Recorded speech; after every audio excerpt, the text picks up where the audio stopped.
All right, we got the mic on. Good evening, ladies and gentlemen, and welcome to tonight's show.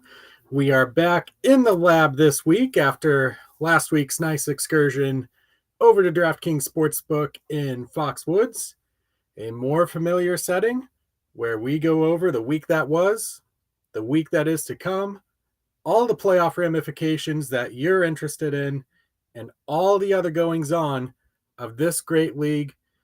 Again, welcome in. Thank you so much for taking some time out of your busy night and indulging in some IFL fun with me. It is that time of night, 10 p.m. over here on the East Coast, which means it is Wager Wednesday in the Indoor Football League. So for those of you who are new to the league or to this channel, or maybe even to the forum itself, I want to warmly welcome you aboard. Very glad that you're here. My name is Alex Schuberth. I am a huge fan of the indoor football game, a passion that I've channeled into my current role as lead IFL contributor for Sports Coast to Coast. Who is Sports Coast to Coast, you ask?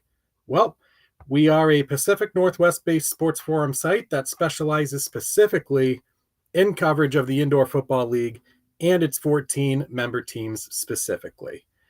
We have up-to-date team rosters each week, every game recap, every game preview. I probably put those the other way around. But in any event, we've got previews, recaps, predictions, other hot takes, and news that the league has to offer. So if you call yourself a fan of this IFL, you've got to make Sports Coast to Coast your number one destination for all of the know-how in this league. So I've put the URL for that below in the description. There you will also find the written version of my Wager Wednesday post, if that more suits your fancy than does maybe the video.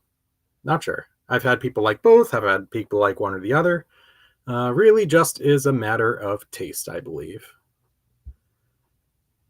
So with that, let's kick this over.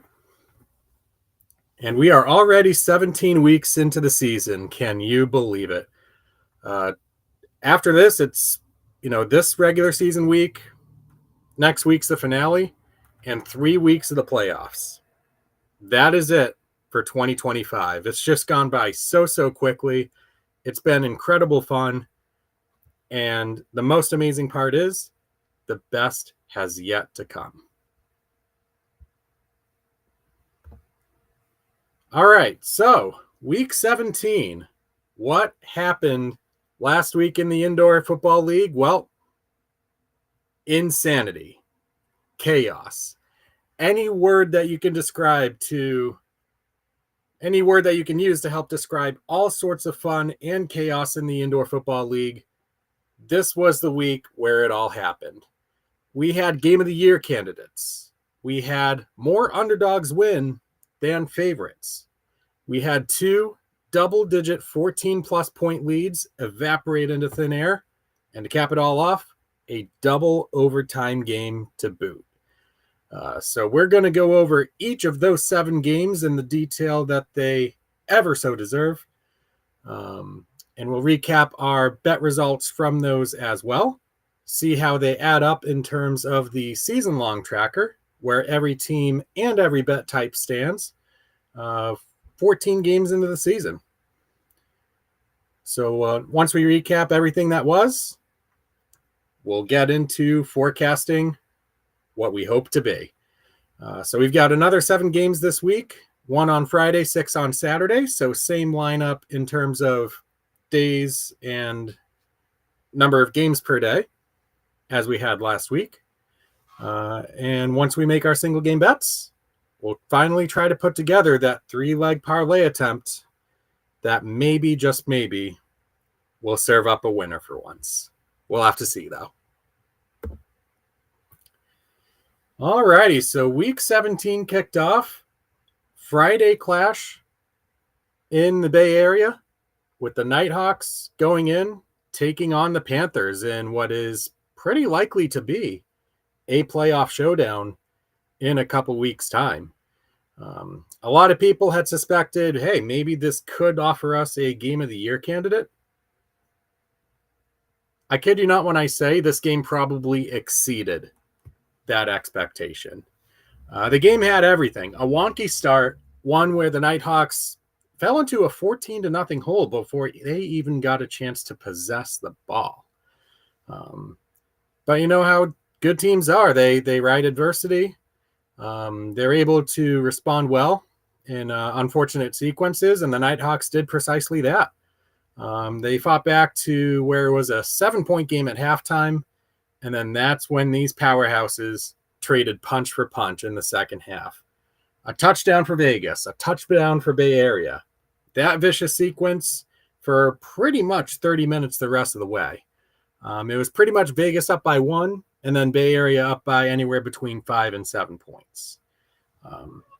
So that's where this gets interesting with our bet at Vegas plus 5.5, because there's a lot to focus in on with this one. So a touchdown inside the 1-minute warning and a missed 2-point conversion attempt kept the Nighthawks up by a single point. When the Panthers got the ball back, they only required 2 plays to get in for a touchdown. No problem. 5-point lead. But they get the 2-point conversion instead. So now they're up 7, and Vegas is quickly running out of time to come up with that miraculous game-winning play. We're down 7.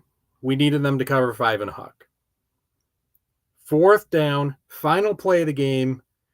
Jaden DeLaura in the pocket, scrambles to his right, throws across to the opposite corner of the end zone, where CJ Wyndham makes one of the most creative catches of the season, one in which he elevated, tipped the ball to himself, and was able to corral the ball before it hit the ground for the touchdown.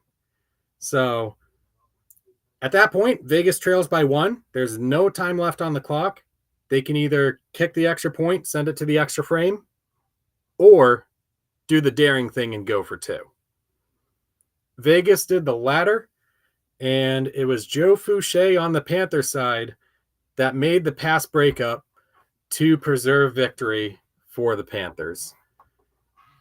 Incredible game from start to finish. I would highly recommend rewatching it if you have a little bit of time before games kick off this week. It was 55-54. Bay Area gets the win. They open up their lead in the Western Conference to 2 games, and that is a crown that they can finalize for themselves if they're able to win this week.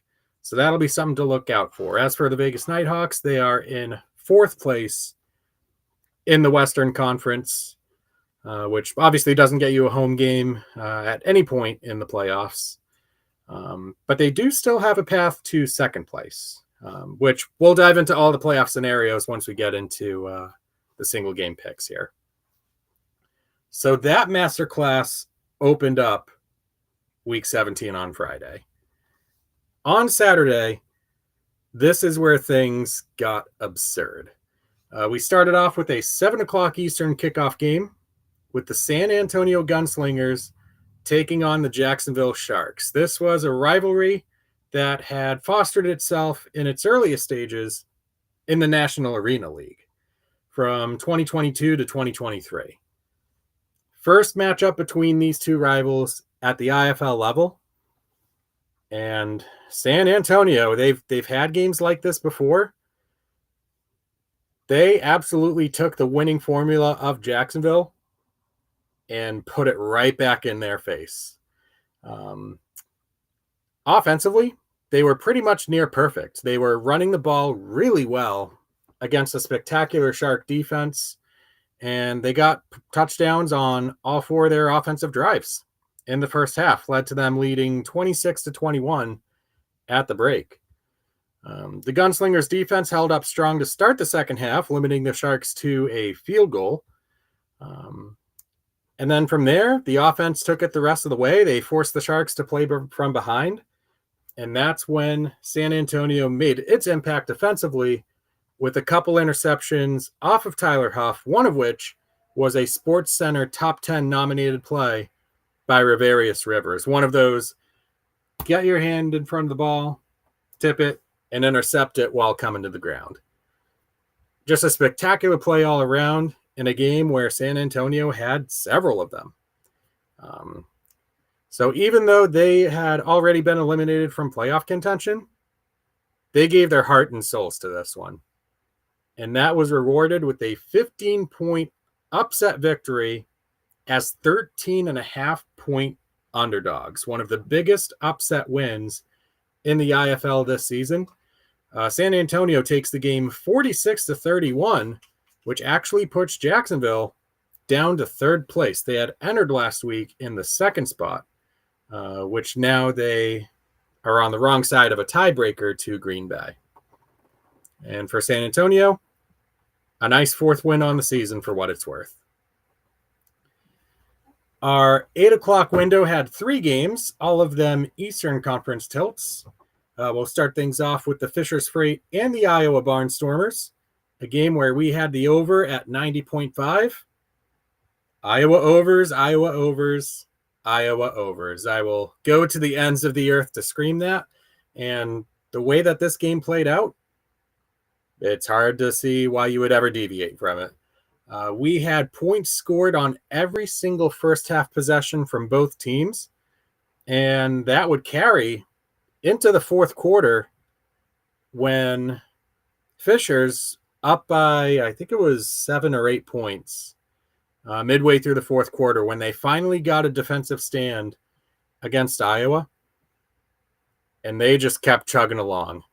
I think through their 10 possessions, I think it was 8 touchdowns, a field goal, and then their final drive of the game, which actually got to within like an inch of crossing the goal line. So the Freight dominated. They take this one 58-50. Nice win for the Freight to get to 3 consecutive wins following their 9-game slide. These two teams now have 1 win apiece against each other and will decide the season series between the two in week 19. So next week, they'll take this to Fishers, where we'll see who wins the series. And another 8 o'clock game from week 17, Massachusetts at Tulsa. This was the 2 teams that were tied for 4th in the Eastern Conference standings leading up to this one. The Oilers, of course, prior to this game, making headlines through some of their free agent signings that they made leading up to this game, particularly at the quarterback position, getting not 1, but 2 signal callers fresh off of championships. Kyle Robinson from Beaumont in the National Arena League, and Sam Castronova from the Albany Empire in AF1. Castronova was the one who eventually got the start, and even though he had a little bit of trouble in the early goings for the Oilers, that tough Tulsa defense stared down a 14-0 hole and said, nope, we're not scared. And after giving up 21 first half points to the Pirates, at which point Massachusetts had a 21-14 halftime lead, they only allowed 1 score the rest of the way. And that was just enough for Sam Castronova to put together a couple of touchdown drives. To tie the game at 28-28, the Pirates actually had a chance to win this game. They had driven down, milked the rest of the regulation clock out, sending Josh Gable in to kick a 29-yard game-winning field goal, and this was one that he just missed to the left. So to overtime we go. Both teams missing on their first possession of the overtime, which led us to the second overtime frame. One where the Oilers scored on their first play, and the Pirates had a really bad snap on second down that sent them backwards 20 yards, and they were never able to recover. So at the end of this very evenly contested playoff atmosphere-like game, it's the Oilers that make that one extra play to finally deliver. Even though they didn't lead for any in-game time in this one, they still get the job done over Massachusetts, 35-28. So the Oilers stand alone now at 4th at 8-6. Massachusetts at 7-7, below the cut line, but oddly enough, still controls their own destiny, which we'll talk about soon. We had a classic match here, Green Bay at Quad City, a rivalry that originated in AF2, installs another chapter at the IFL level in this game. And there's lots of times where we talk about, whoever gets the better start usually winds up winning the game. Maybe not the case for a lot of games throughout this week, but this one between the Blizzard and the Steam Wheelers was certainly a prime example of that. The Blizzard started the game immediately with the deuce and then forced a turnover on Quad City, recovering a fumble. They go touchdown, limit Quad City to a field goal on their second possession, get another touchdown, and all of a sudden, on John Deere night, it's 16-3 in favor of the visitors. And Quad City, though they tried like heck to get back into this game, possibly grabbing that advantage, it was just too much. Green Bay made play after play after play, especially on offense, rebounding nicely after only getting 28 points at Arizona. And this was, for all intents and purposes, an upset win. Quad City, very strong team at home, as we've talked about before, but in this case, Green Bay just had a spectacular performance. Max Myler, the mastermind of that effort, winning another IFL Offensive Player of the Week honors, his fourth of the season. And his efforts charged a 58-52 win by Green Bay over Quad City. So we talked about Jacksonville and Green Bay being tied at 9-5. Green Bay owns that tiebreaker by virtue of superior in-conference record. So if the playoffs started today, Green Bay would host. And as for Quad City, their lead in the East is just one game now. They do have the potential to clinch after this week, though, still. So we have talked a lot about the East. Let's discuss the West a little bit. San Diego at Arizona. Massive game for both teams, trying to fight for what, for all intents and purposes, is that final home playoff spot for a first-round matchup when we get to the first weekend of August. The start to this game could not have gone any better for the Strike Force. They scored a touchdown, got a deuce, an early interception off Dalton Sneed, and another touchdown, which put them up 16-0 in the early going. Unfortunately for the Strike Force, that one interception they got was pretty much the only stop that they got throughout the entire game. This one was all about Dalton Sneed, Ron Brown, Hines Tyler, just continuing to come up with plays, giving their defense a fighting chance to make an impact play, which they ultimately ended up doing early in the fourth quarter, turning San Diego over on downs while they were down by 3. And from there, Arizona got a touchdown to take the lead, their first of the game. San Diego responded with a touchdown off a short field. The defining play coming on a fourth down inside the 1-minute warning from San Diego's 7-yard line. Needed one stop to see San Diego probably get through with victory. And it was another beautiful Dalton Sneed toss that got the job done for Arizona here. A 7-yard pass on an in-slant route to Hines Tyler. Evans knocks through the extra point to put Arizona up by 3. Significant play for those who had the over-under, because that put the game at 89 points.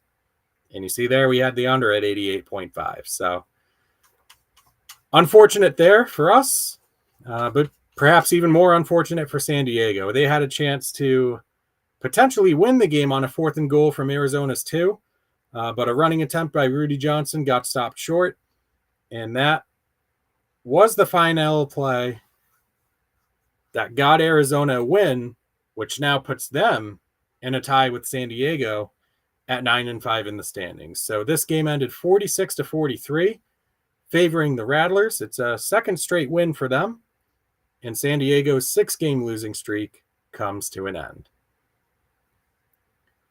Our final game, Week 17, the Tucson Sugar Skulls against the Northern Arizona Wranglers, who came into this one with just one win on the season, looking to potentially play spoiler against a Sugar Skull team that positively had to have this game. in order to come up with any sort of shot at reaching the playoffs. The early going of this game was solid enough for Tucson. They actually stopped the Wranglers on their first possession and ended up getting out to about a 13-7 lead. Unfortunately, the story for the Sugar Skulls was twofold, and not the two things that you necessarily wanted to see if you were donning the black, gold, and red. Problem number one for them, turnovers. They had an interception thrown at one point in the game, two back-breaking fumbles to basically cap off the first half and then to begin the second half, which really put them behind the 8 ball. And then the other thing, too, they got gashed defensively. Ramon Atkins and Nolan Sussel and Deshaun Stoudemire were just having a field day against the Sugar Skull defense that, even though it's had its moments this season, has been fairly inconsistent. So Northern Arizona, they were up by 7, I believe, to start the fourth quarter, and they pretty much kept it within 13-7 throughout the entirety of the quarter, as Tucson and Northern Arizona traded touchdown for touchdown in that fourth quarter, in particular the final minute of the game, which had 20 combined points scored between the two of them. But for Tucson, this was just a matter of coming up short. Northern Arizona, a sending off party in the home finale at Prescott Valley. They do so with a 61-55 win, which all but effectively eliminates Tucson, even though they still are technically alive. But for the Wranglers, it's 2-12, and at the very least, some positive vibes.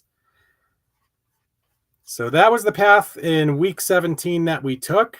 A very underdog-influenced week where we really only had Tulsa at plus 105 as our lone underdog pick of the week. Everything else for us as far as favorites kind of flopped on us, and then we had that by the hook over-under loss, which is rather unfortunate too. But we're still pretty solid shape here, 52-46 overall. And we're going to try to make 60 wins here, at least by the regular season's end. So make that a nice little short-term goal of ours and see if we can hit it. 3-leg parlay of week 17. It's another 2 out of 3. Unfortunately for us, we have had 4 of the past 5 attempts come up 1 leg short. And I think we've ended up having 8 or 9 overall in this 11-week drought, where it's just been anything gone wrong. In this case, this past week, it happened to be Quad City at home, falling to Green Bay. But again, it was only a 6-point defeat. So you make the case that if Quad City maybe gets a break here, Green Bay turns the ball over there, they might have been able to come up with something to push this through. But unfortunately for us and the reality that we're in, didn't happen that way. So it is the proverbial back to the drawing board when it comes to that. So we'll go over what my thought process is for the parlay at the very end of the night. Here is a look at our year-to-date net gain or loss.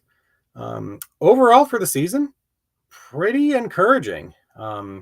At least on the flat method, we haven't been any lower than 2 units of net loss at any point in the season. We've been consistently good. What we're looking for in these final couple weeks of the regular season and for the few weeks in the postseason is that spike upwards that we had from weeks 7 through 11. So if we're able to put together something like that, I think an 8-6 week would definitely contribute to doing that.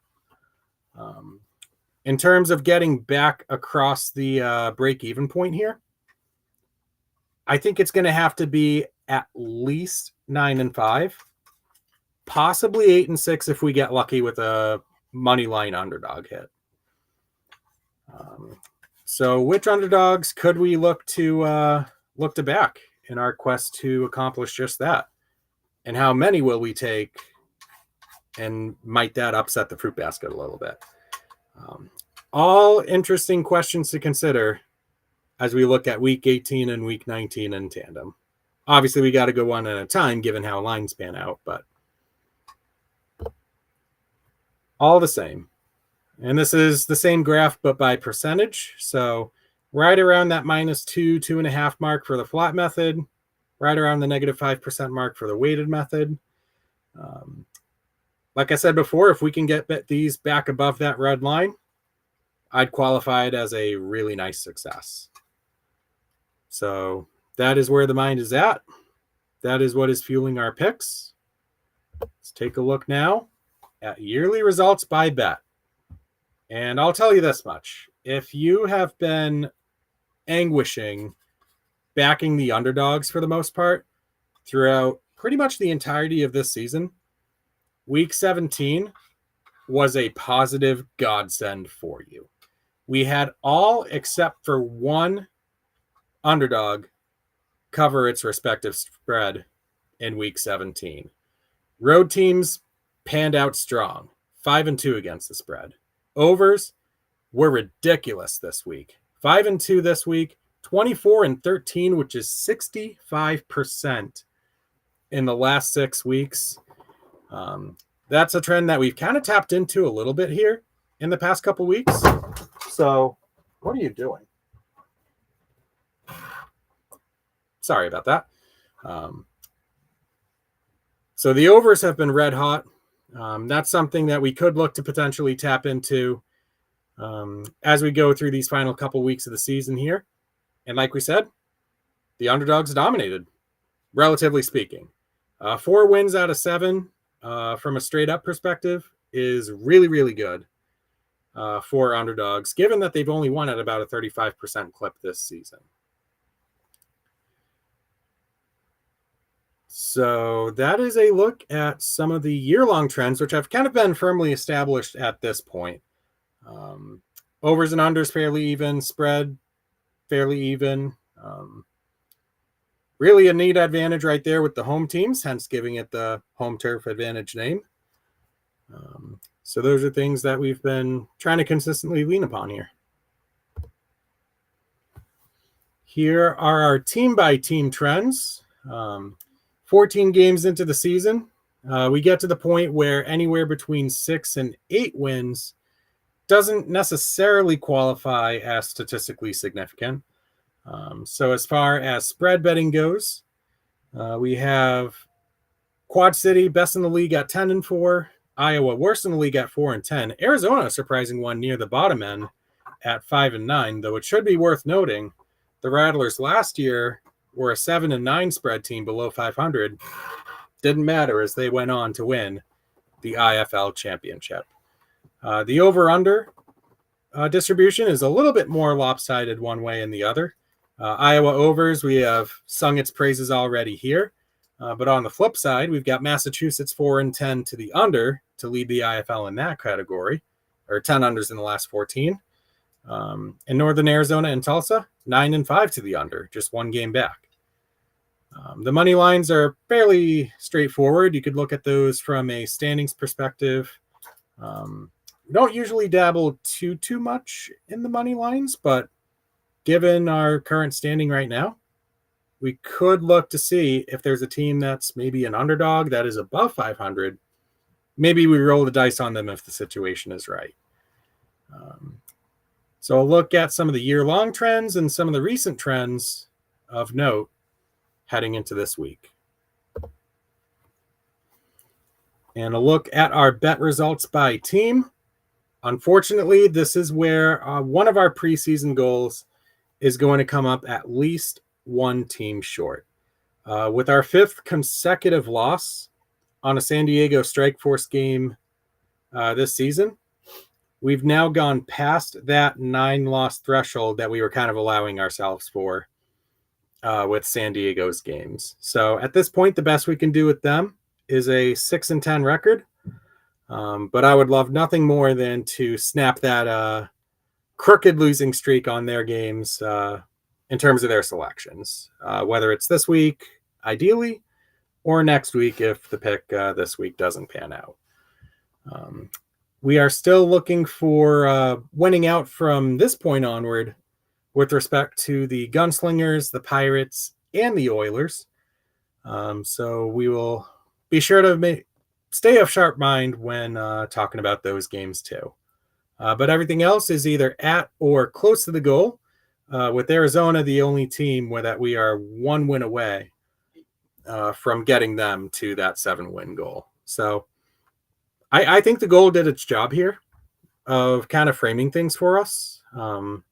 Maybe if I were to do it again, I'd take a little bit closer of a look at the losing streaks, see if there's like 3 or 4 that I lost on the road, and maybe adjust my strategy there. But that's the thing. You learn with these things. Feel like I've done this a long time, but I forget that this is only year 3. Still much to learn. All right, so time for the weekly disclaimers. The lines and odds that we're going to be using today are going to come from DraftKings Sportsbook. That is the only book that we have used in terms of evaluating bets post-mortem. This is a series made for entertainment, curiosity, and fun only.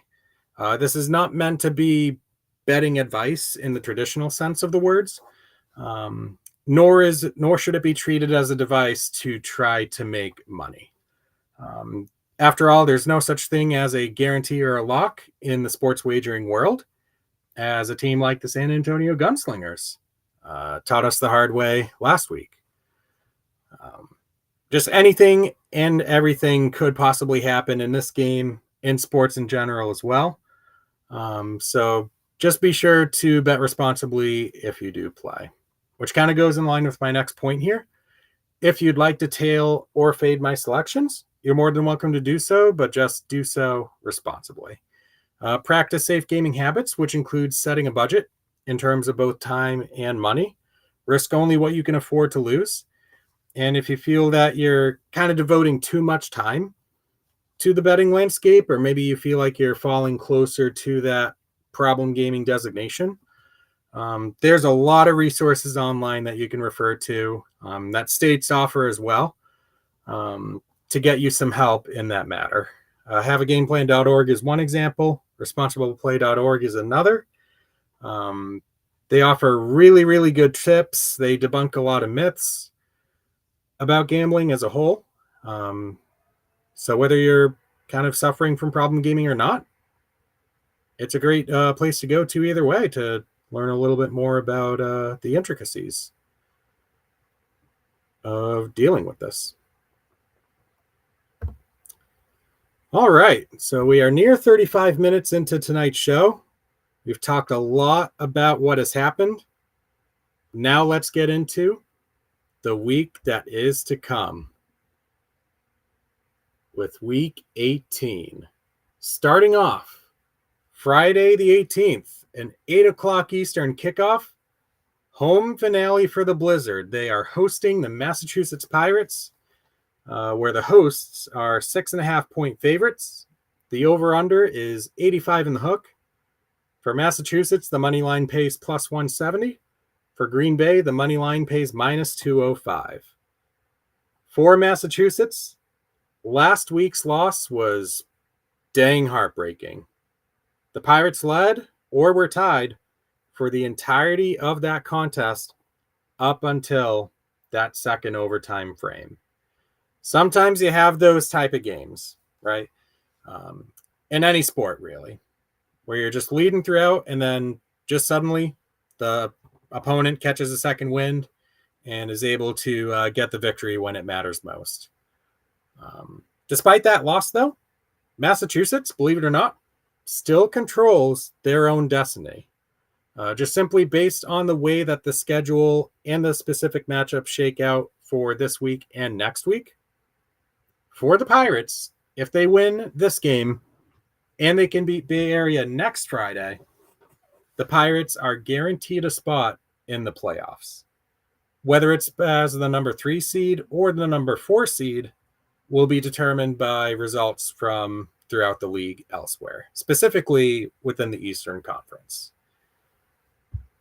But to get this game against Green Bay, the offense is simply put going to have to be better than it has been in the past couple games on the road. Maybe not the most insightful thing to say going up against Green Bay's offense, which is averaging 53 points per game this season. and have yet to score less than 47 points in any road or any home game this season. And they've come up with some masterclass games against some elite defenses. Quad City, for example, Jacksonville, Tulsa, Arizona. It's just another factor here that adds to Green Bay's dominance at home, where they are 14-3 at the Resch Center in the past 2 seasons combined. The caveat here, there is a caveat. 2 of those 3 losses in that stretch have been against this Massachusetts Pirate team. Chris chipping in saying hello. I am very thankful that you're able to hop on tonight's show. And you come up with a good question here. I'll take a minute to answer this one. If Tulsa wins their last 2 games, are the Pirates eliminated? Not necessarily, because here's the scenario that unfolds. Tulsa's opponent this week is Jacksonville, who is 9-5. The Pirates play Green Bay, who are also 9-5. So as long as the Pirates win their game this week, even if Tulsa wins, Jacksonville and Green Bay are both 9-6. Where this gets fun is week 19, Jacksonville and Green Bay play against each other, which means one of them will be 9-7.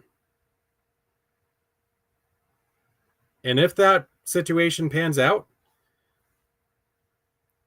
and as long as Massachusetts defeats Bay Area in the last week of the regular season, what you'll wind up with is a scenario where even if Tulsa wins their next couple games and gets to 10-6, 10-6 at that point would be good enough for at least the number 3 seed. But whoever loses between the Sharks and the Blizzard, either one would be behind the Pirates in that conference percentage tiebreaker. So that's what I was talking about before a little bit when I was saying because of those specific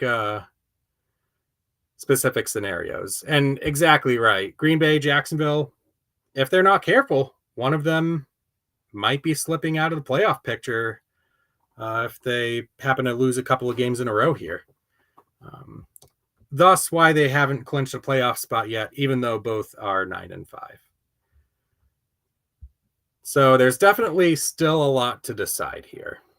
One of the things to decide, my pick for this game.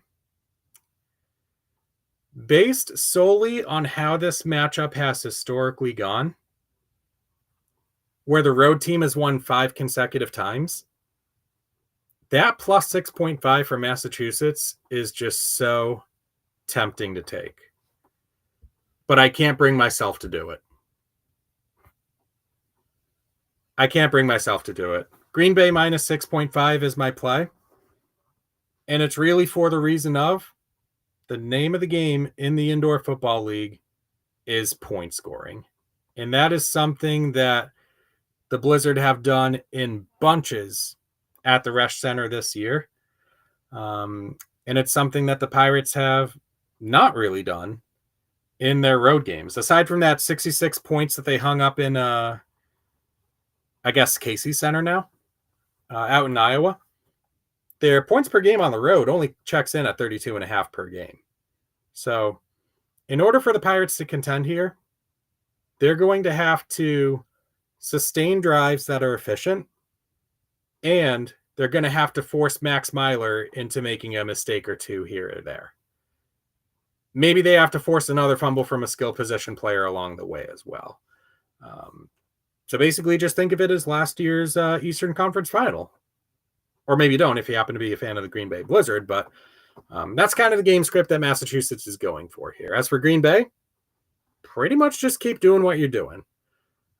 Make some defensive plays where you need to, and pretty much just race the Pirates to 50 points, which they could certainly get here. This one's tough. I hate doing it as a fan, but this is just one of those ones. It feels wrong in here. but the numbers say that it's absolutely right in here. And that is the prevailing logic of my Green Bay minus 6.5 pick to lead off Week 18 action. Heading to Saturday. This is a nice little sequence here. We've got 2 games at 7, 2 games at 8, and 2 games at 9. We'll start things off by talking Arizona at San Antonio. Gunslingers hosting the Rattlers, where the home team's getting 8.5. The over-under is 85.5. Arizona is minus 278 on the money line, and San Antonio is plus 225. So Monica chiming in here as well. This is where the playoff and seeding races get really, really good. Absolutely. And I feel like I've only talked about the East so far. Don't you worry. I will get to the West momentarily here. And I'll begin things here with the Arizona Rattlers, who are a couple games behind Bay Area for that number 1 seed. But they are actually the only team that can usurp the Panthers for that number 1 spot. They need a win here, and they need to beat San Diego next week. They would also need Bay Area to lose to both Tucson and Massachusetts to bring them both to 11-5. The tiebreaker would then come down to conference win percentage, where the Rattlers would be just a shade above the Panthers. I believe that's how I read it earlier, but something along those lines. It's either the conference win percentage or possibly that tiebreaker, which is strength of schedule. But this is a matchup where Arizona looks to fortify that positioning, looking to basically tune up here against San Antonio before next week's massive collision with the Strike Force, which will probably determine who gets home turf advantage in the first round. And it could be San Diego and Arizona battling for a third week in a 4-week span. Who knows? But in any event, they look pretty good. They seem completely recalibrated following that 4-game losing streak that they had earlier this season, where they're just getting back to the level of ball that we know they can play. As far as offense goes, Dalton Sneed taking care of the ball for the most part, finding whoever his receivers and running backs are in any given game, and giving them the chance to shine. Defensively, it's coming up with those massive plays, 3rd, 4th downs, interceptions, fumbles, to further swing the game back in their favor. The going's going to be not so easy here for them, though. If last week's game against if last week's Gunslingers game against the Sharks served to be any indication.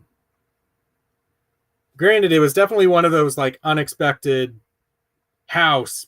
San Antonio is pretty darn good right now type of games. So certainly no fault in thinking that there's a little bit of a regression candidate here for the Gunslingers. But even in last year's matchup here, San Antonio played hard. They lost by only 7 to a team that eventually won the IFL championship. So this is a very intriguing one. You got a team in the thick of the playoff hunt, a team looking to alter the fabric of the Western Conference playoff race after doing so last week for the Eastern Conference playoff / seeding race. So what does this bet come down to for me? I talked about regression of San Antonio before, and I think this is a scenario where Arizona's defense has a potential to put up a pretty special game. San Antonio, even with the way that they played last week, they're only about a 35-point per game team. And Arizona's as capable a defense as any at holding them at or below that number. If they're successful, we need Arizona to hang up a 50 spot to put this in any sort of peril. So following along that logic, I have the under here at 85.5. Yes, I know part of me guiding this bet is going back to the well after losing in Arizona under by the hook. So if you're like, Alec, what are you doing? I totally get that. But it just feels wrong to go any other way here. We also have the nice little added narrative of some of Kevin Guy's online chatter, perhaps preaching a more inclination to onside kicks. But you know what? I'm going to call that a bluff. I'm going to call that a bluff right now. And we'll see at the end if I'm right. And if I'm not, I got bested by a Hall of Fame head coach. I would have to believe that I wouldn't be the first in that. So let's take the under here, 85.5. We'll see if we can get one of those like 70-ish point San Antonio games, which is right around their average for the season. The San Diego Strike Force and the Fishers Freight is the next game that we will go over here. The only non-conference game for the Strike Force, and essentially another kind of tune-up game leading up to their clash with Arizona next Sunday. Here in Indiana, they are favored by 6.5. The over-under 84.5. San Diego is minus 218 money line, and Fishers is plus 180. And I had a hard time believing this at first, but would you believe that 3 weeks after having lost 9 consecutive games, the currently longest active winning streak in the IFL belongs to the Fishers Freight? That's right. They've won 3 in a row. They're playing really, really well since having been officially eliminated from playoff contention. And they are looking for some more steam to that hype train. A win against San Diego here would go a long way into powering any positive momentum leading up to the 2026 season for the Freight. But San Diego, we've seen them this year. They are no slouch, especially on the offensive side of the football. Nate Davis, the rest of that offense with Rudy Johnson, Eddie Vander, they're on another level right now. This looks like a team that is ready to take the next step, which is scary considering they were a Western Conference finalist last year. So they have their sights set firmly on championship here. And I would purport that that mindset continues on here in a game where they have an opportunity to kind of pad the standings a little bit. And you never know. With a win by one team and a loss by the other team, that could certainly change the dynamic of the playoff race too, especially with Vegas nipping on both of these teams' heels. And Monica saying that the Freight could finish 7-9 this season with winning their last 2 games. Yep, they absolutely could. And that would actually be the best finishing result by record by an expansion team in the post-COVID era. So we had Vegas go, I believe, 6-10 in their first run through in 2022, while the Oilers had a 2-13 season in 2023. I won't necessarily count the Sharks or the Gunslingers since they were previously existing franchises that just moved over from different leagues. But it would be a really weird development if Fishers won 5 in a row. Like if you ignored that 9-game losing streak, they're 5-0 right now, which is a wild thing. So where does my pick lead for this game? The Freight have had a really nice run these past few weeks, but I will say this much. That streak came from a Hail Mary, a game against Tulsa that was timed absolutely conveniently for them. It was the first game for the Oilers immediately after losing TJ Edwards to that heartbreaking injury. And then they get Iowa on the back end to make their win streak 3. So you could say maybe not the most impressive lineup there. San Diego would certainly be the strongest win of that bunch if it came down to it. But we've talked about San Diego and my utter inability to pick their games. I'm lowering the rim here. I'm sorry. I just think San Diego is a stellar team right now. They did have that loss to Arizona last week, but that was very close. Now it's just a matter of that game could go either way. It was just a matter of who came up with that play at the end. Kind of forgotten in that mix too is that San Diego had a 16-point lead in the early going. If they're just able to come up with a defensive standard too, within that stretch where the Rattlers scored 7 straight touchdowns or whatever it was, totally different complexion to that game. And Chris liking the strike force, our boy Bannock, who was last week's special guest on the show while we were over on the road, liking the spread here at minus 6.5. They're certainly capable of doing it here.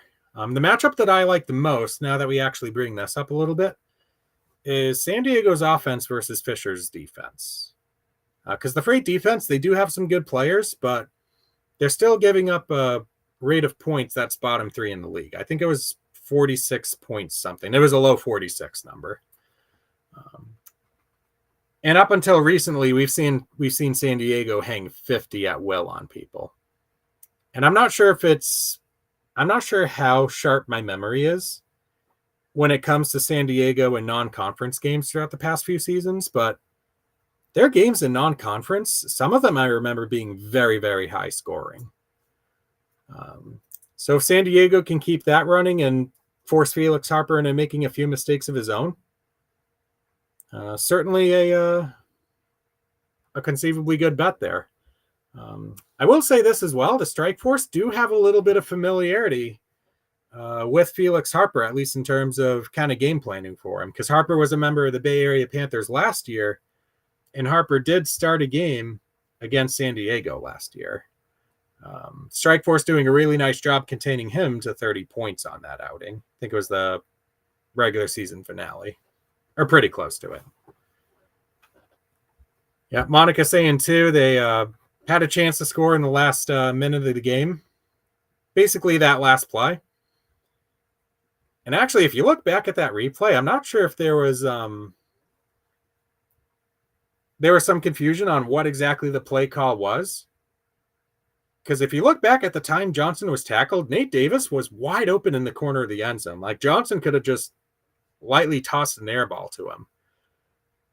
And it would have been a wide open touchdown provided that Davis caught the ball. But after the play, he was just jumping up and down. He was screaming. You could see the frustration in a guy that does not get easily frustrated. And Monica reaffirming too, San Diego's only non-conference game of the season, and they are familiar with Harper. Yep, 2 points that we have brought to the table here as well. So I like San Diego here for the outright win, if for no other reason than I just want to win on a San Diego game. That's all I'm looking for. The one weird thing I did note, just from a trend standpoint on San Diego games, the underdog has covered 7 of the last 8. So there is a little bit of a scary factor to this, but you know what? I'm going to maximize my chances. That's what it's all about at the end of the day. All right, so those are the pair of 7 o'clock games. Let's dive into 8 o'clock, starting with Quad City at Iowa. The Steamwheelers on the road, favored by 14.5, one of the larger road spreads favoring a team throughout the season. The over-under is 91.5. Quad City is minus 550 money line, and Iowa is plus 410. We have to ask ourselves here, when is that Iowa explosion game going to come? Because it feels like we would have seen at least 2 or 3 by now. Maybe, maybe a defense giving up 58 points per game is too much to ask for 2 or 3 wins. Who would have thought? I know. But really, that's the challenge that's facing the Iowa Barnstormers really throughout the season and leading into this game against the Eastern Conference's number 1 team, who, by the way, is the number 1 covering team in the league at 10-4 this year, as compared to Iowa, which is a league worst 4-10. So for Quad City, let's talk about their implications here for a little bit. If they win, there is a possibility they could clinch the number 1 seed on Saturday night. They need a win here, and they would need losses by both Green Bay and Jacksonville. That is their most immediate path to the number 1 seed. I do believe that they could fall as far as the number 3. I'd have to double check again. But yeah, this game, to that point, carries a lot of importance. And really, it carries importance for the Barnstormers, too. They want to see at least one more win before the season's up as well. I don't think anybody out in Des Moines wants to finish 1-15. Given the struggles that they've had the past couple years, given the really, really nice history that team has had in pretty much every level of indoor/arena football that they've played. Fans in Iowa and maybe a few fans outside would like to see a win here for the Barnstormers, just to get that foul taste out of their mouths, to say that, you know what, we got one. We stopped this skid. We got one. Is that reason enough for me to go with Iowa on the spread? The answer here is no.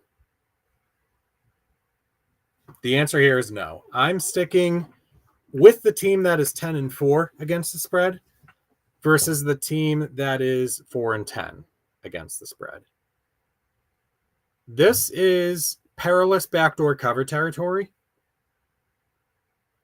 but the alternative is putting your faith in a team that's probably going to give up something in the mid-50s. Which, granted, if Iowa plays a clean offensive game, which they did for the most part against Fishers, yeah, this bet could be in danger. Absolutely 100% could be in danger. The problem that I see with that logic, though, maybe this is leaning towards a little bit of recency bias, but Quad City is coming off a game where they allowed 58 points. They had some guys in and out of the lineup on that defense, but we know that they have another level, a much better level than what we saw last week. So I think the Steamwheeler defense comes out strong here. I think they get to James Cahoon with that great defensive line that they have there, led by Keyshawn Moore. They got Bubba Arslanian at the linebacker spot as well, Cam Harrell in the secondary. Just playmakers all around that love to play for each other and build one another up.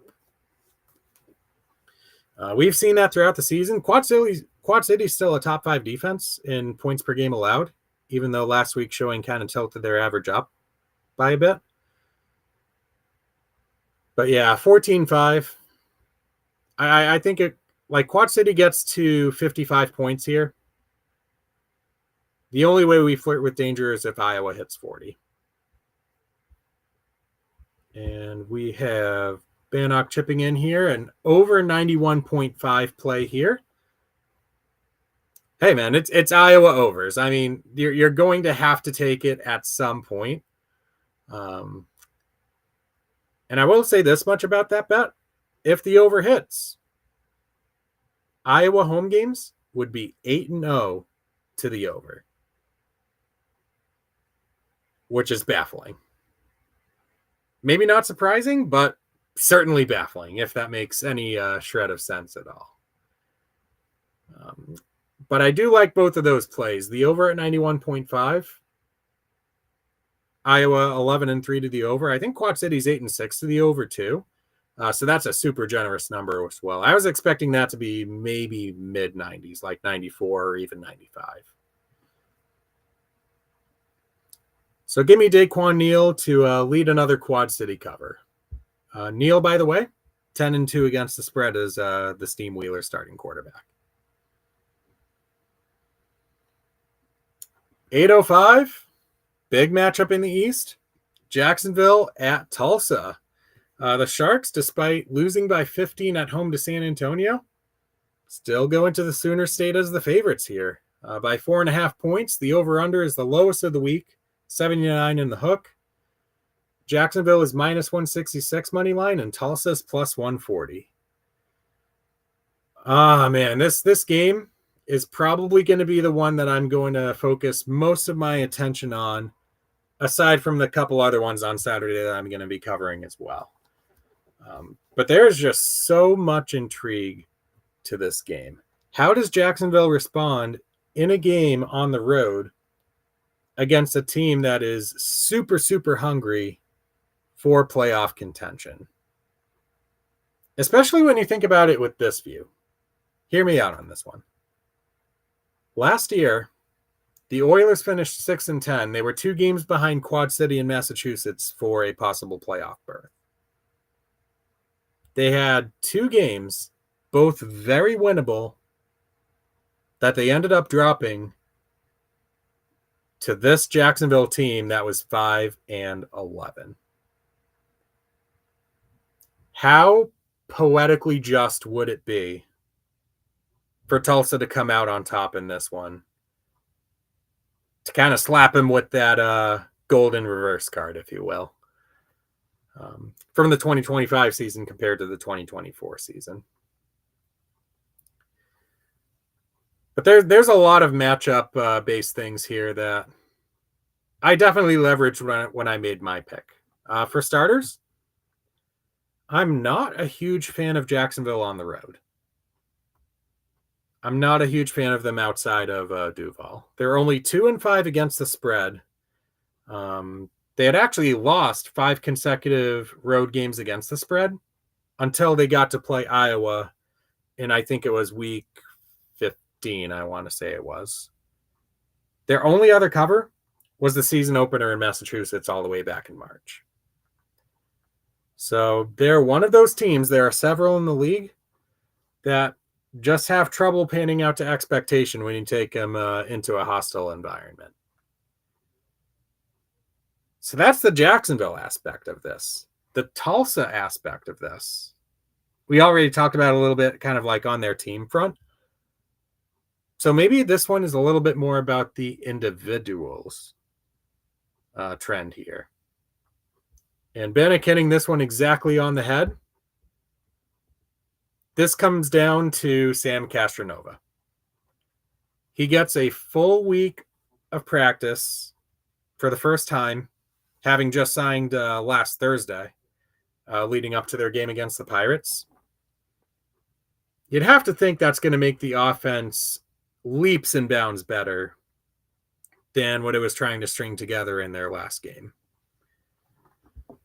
Monica mentioning that from a straight up perspective, Jacksonville 4-3 on the road, which, is respectable. They did have a couple of those wins that they failed to cover. I think one was against Tucson, and the other, I think they got backdoored against Fishers in like week 9. I think that's what it was.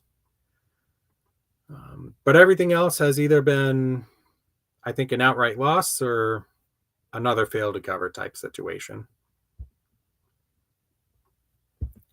But yeah, back on the Castronova wagon here. This guy's a winner.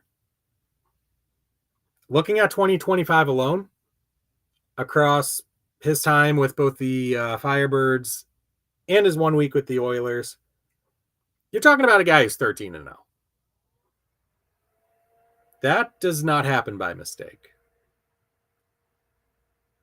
It's one of those streaks, and we've had several that we've kind of, beat the dead horse on throughout this series history. Like one of them that comes to my mind is the Pirates 0-13 road spread streak, which is one that I literally took to the grave.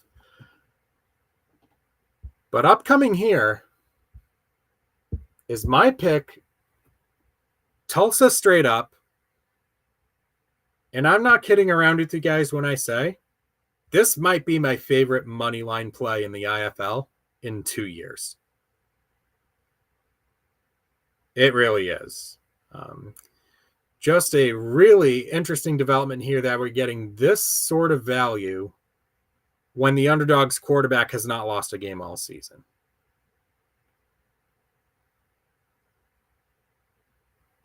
This is just screaming value.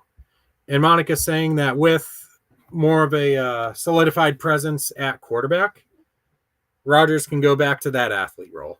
Absolutely right. That's kind of like how he's been used this season. You know, that running back, you can slot him out at receiver. And that's where he spent most of his reps this season. I know they tried him at quarterback against Fishers because he did have some games under his belt in that role with Duke City the year before. Obviously, that didn't pan out, which certainly prompted the addition of Castronova and Carl Robinson. But yeah, I really do think the wrong team is favored here. Maybe I'd take this down to Jacksonville -1.5. But yeah, this is going to be a fantastic game. Jacksonville is going to give their all. Tulsa is going to give their all. Neither one is cemented into the playoffs yet. Whoever wins probably goes. And in the case of Tulsa, they'll have the knowledge of whether the Pirates win or lose on Friday. If the Pirates lose and the Oilers win, Tulsa gets their playoff spot while Massachusetts is eliminated. So there's that little timing factor to think about as well. If we're fully on board with Green Bay covering up here, Tulsa right here might be a fantastic pick too. All right. We've dealt with the 8 o'clocks. Now let's wrap things up here with the 9 o'clocks. We got the Bay Area Panthers taking on the Sugar Skulls at Tucson Convention Center, the host city of the IFL National Championship game in late August. Tucson's got their backs to the wall against the King Cats of the conference. They are getting 8 in the hook, the over-under 88.5. On the money line, Bay Area is -278, Tucson's +225. It is a simple proposition here for the Panthers. All you got to do is beat this Sugar Skulls team that lost to 2-win Northern Arizona last week, and you are the number 1 seed. You get that quasi-bye week when you go play Massachusetts on July 25th. At that point, you're probably resting starters, maybe getting them a series or two, and that's about it. And you bring yourself to 100% health for whoever your first-round opponent is. Tucson's path is super murky, but still a little bit possible here. With an upset over Bay Area and another likely upset against Vegas, all that the Sugar Skulls would need is for that game below with the Wranglers and Nighthawks to pan out with the Wranglers winning. If that is the case, Tucson gets the tiebreaker over the Nighthawks by virtue of strength of schedule. So those are the stakes leading up to this one. And my mind immediately gravitates in this one towards the prior meeting between these two teams at SAP Center. One that saw an absolute offensive shootout where we got a combined 125 points with a 68-57 Bay Area victory. One which had a really interesting twist at the end from our betting standpoint. Definitely worth another look for a nice deja vu if you've got the time. But this one, it's tough to fade Bay Area. It always is. But another thing that I noticed here, Tucson, once upon a time, Kings of the Under, now suddenly spearheading the scoring surge as a seismic over team. They are 7-1 to the over. I think they make it 8-1 to the over in their last 9 games. This really boils down to kind of how both teams are playing up to this point in the season. For Tucson, it's their offense on absolute fire. We're talking 50-plus points in 6 of their last 8 games. Bay Area is certainly as tough a test as they come, the number 1 scoring defense in the league. But Tucson has a track record of success against these Panthers. We said earlier, they scored 57 at SAP Center earlier this year. So as long as the ball control is there, as long as the explosive plays are there, you know the desperation's going to set in. Tucson's going to make some highlight reel plays here. No doubt about it. And I feel like Bay Area can match and ultimately exceed that. They got Josh Jones, Josh Tomas, Trayvon Alexander has played amazing ball here these last few weeks. I think we have another shootout here. Maybe not the 125-point amazingness that we saw in the prior meeting, but we just need 88.5.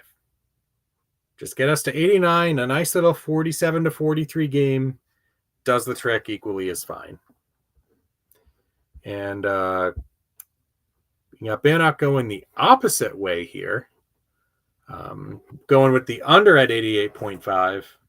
And again, highlighting that Tucson offense versus Bay Area defense. So my line of thinking here is that maybe you're a little bit more bearish on the Sugar Skulls' ability to put up points against the Panthers, even though they do have home turf to their advantage. I definitely don't think either pick is a bad one per se. I just happen to see more value in the over this time, given the overall trends from both teams so far, as well as the prior matchup too. So give me the over in this Bay Area Tucson game in a league where in the past 6 weeks, the over is 24-13. So we are tapping into that here. Last but not least, the Northern Arizona Wranglers taking on the Vegas Nighthawks. This was the other game that we were talking about that could have an implication on Tucson's ultimate playoff chances when all is said and done. This game carries the largest spread of the week, with Vegas favored by 15 in the hook. The over-under is 86.5. On the money line, Northern Arizona's plus 455 and Vegas is minus 625. The objective here for Vegas, kind of like the objective for Bay Area. Super simple. All you got to do is defend your home turf here. You are in the playoffs. And depending on some other results that shake out the rest of the way, there still is a shot for home football to be played the first weekend of August for Vegas. But it all starts with this game here, though. Going up against a Wrangler team that has kind of been that ultimate underdog type of team, where it's basically impossible not to cheer for them. Unless, of course, you happen to be on the opposite sidelines at the time. This one's going to be good. This one's going to be good. I'm very interested to see what Vegas does in terms of how they structure their offense. Particularly, do we see a lot of the same that we saw last week when Vegas played Bay Area? And what I mean by that is, in most situations, Jaden DeLauro was under center, operating as the pure passer. But when it came to short yardage or goal-to-go situations, Mike Davis decided to bring on Jerome Johnson, thinking, hey, the IFL MVP is an explosive runner, but he does have an arm enough to where he can keep teams honest. So you got this 2-quarterback system going right now, which for the past month plus has yielded a 55-point per game average. So from the mathematical standpoint, it seems all right. But from the kind of conventional wisdom and maybe logical standpoint, will there come a time when Vegas eventually has to make that choice between who to start? It's going to be super interesting, and it's such a give or take relationship when you have a guy like DeLauro come in as a rookie and just ball out and suddenly leave that question up in the air, which is even more impressive considering the guy that he's in tandem with is the reigning league MVP. Just absolutely stunning stuff there. And for Northern Arizona, they're looking to keep their positive momentum going. They beat Tucson last week, successfully played spoiler there. They could do the exact same thing right here. Road games have obviously been tough much tougher for Northern Arizona.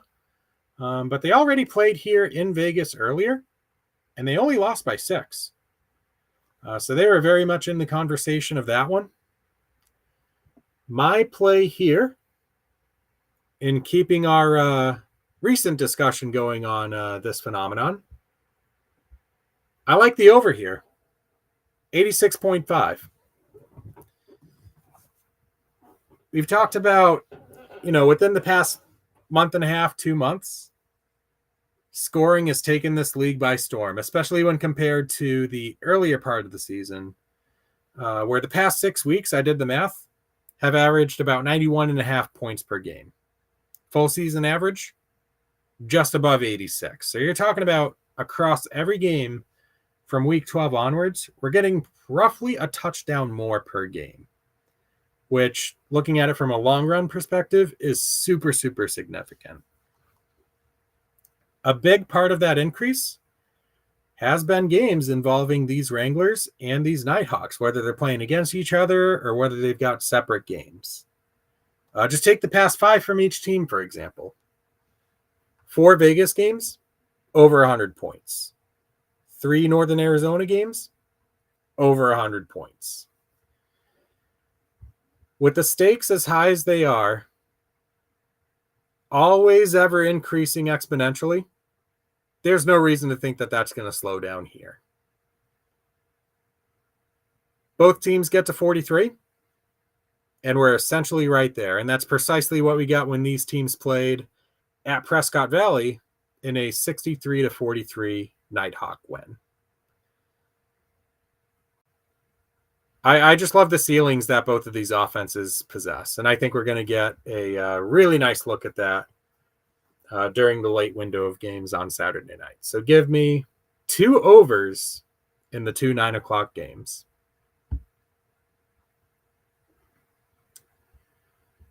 All righty. I feel like something changed here, but maybe not. All right. Let us wrap up the night with one of our infamous 3-leg parlays.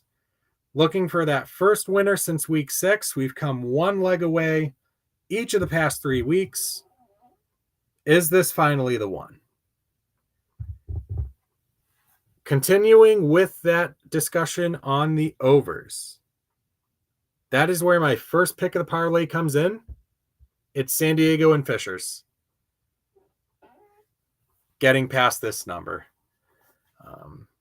And really what makes me confident about this pick is each team's track record in this category. Fishers is 9-5.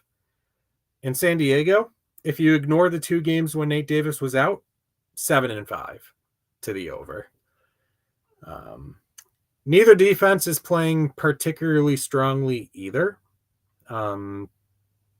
Just Fishers, for example, this season, just above 46 points per game allowed. San Diego, actually, in their past 5 games, for as solid as they've been playing, right around that same mark, 45, 46 allowed per game. So this wouldn't shock me if both teams got to 40 points, or maybe even 45. So I'm expecting some more scoring to be continued here, with the Strike Force and the Freight battling it out for the very first time. My next pick, and I know, Bannock, you're wondering when this one was going to get incorporated in. Iowa over remains a play, but this time in my 3-leg parlay. The way I see it, with a pick this reliable, you got to throw it into one of these every once in a while. And I feel like that's going to be the case here.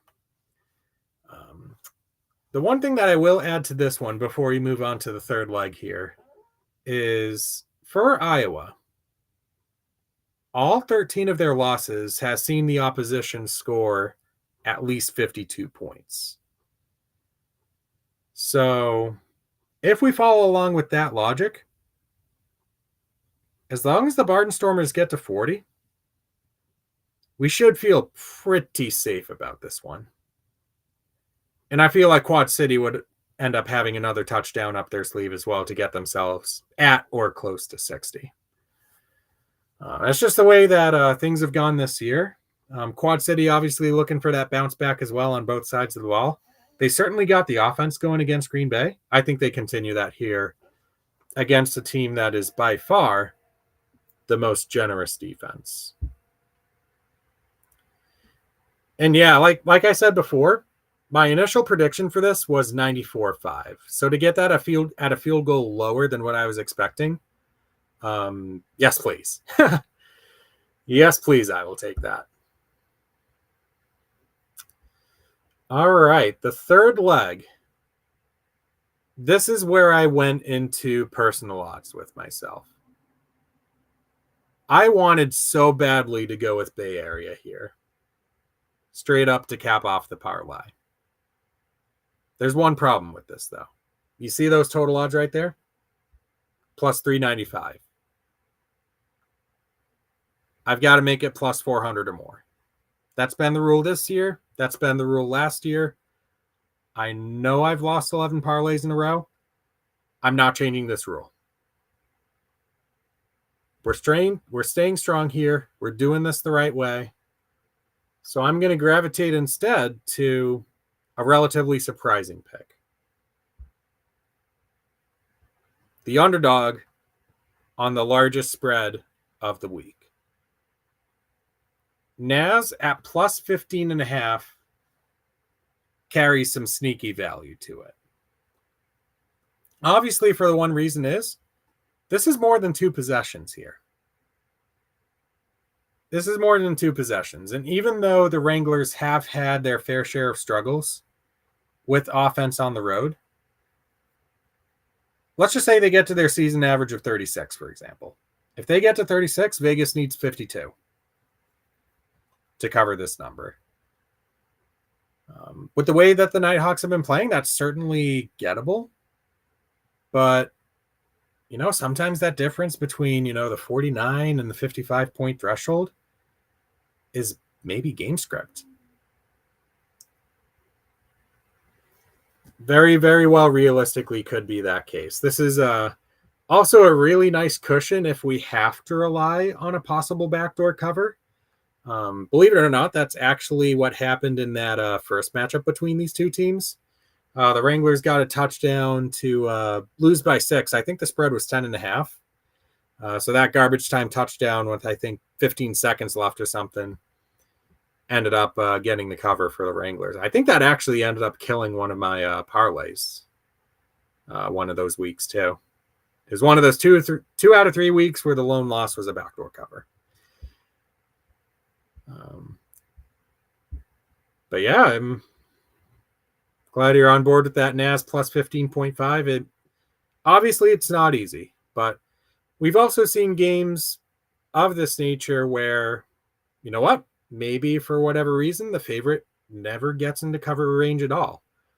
Maybe the maximum lead the Vegas Nighthawks have is 14 as the Wranglers continue to stay stride for stride.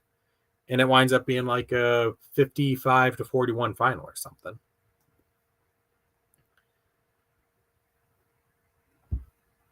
So there is risk, but risk is the name of the parlay game. So might as well throw this one in there. So give me Naz at plus 15.5 to, at the very least, make things interesting in Henderson.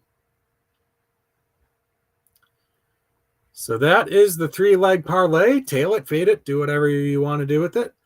But to recap it, it is San Diego Fishers over 84.5. Our weekly Quad City or weekly Iowa over pick at the over 91.5 between Quad City and the Barnstormers. Capped off with Naz covering at plus 15.5 on the road against a hungry Nighthawk team that could clinch a playoff spot with an outright win. Each of those legs is minus 110. Comes out to odds of plus 595, so basically 6-1. $10 gives you just under $70 if it comes through.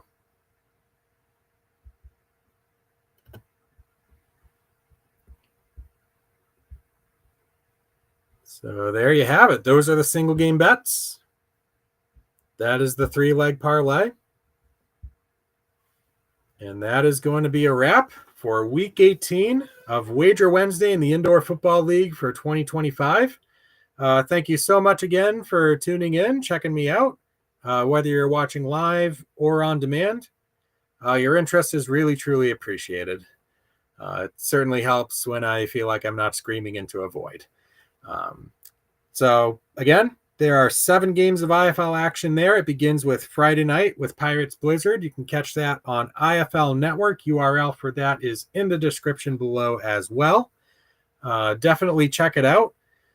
We've yet to see what the league has announced in terms of viewing for the playoffs, although I'm sure information on that should come out in the not too distant future here. So something to keep an eye out for. IFL National Championship tickets are still kicking around. They're on sale. Just go to Ticketmaster, look up IFL National Championship, lock in your tickets if you do want to come out to Arizona. I will certainly be there. And it's going to be a world of fun. It always is. So with that, we'll wrap it up for the evening. For those of you who are placing your bets, I wish you the very best of luck.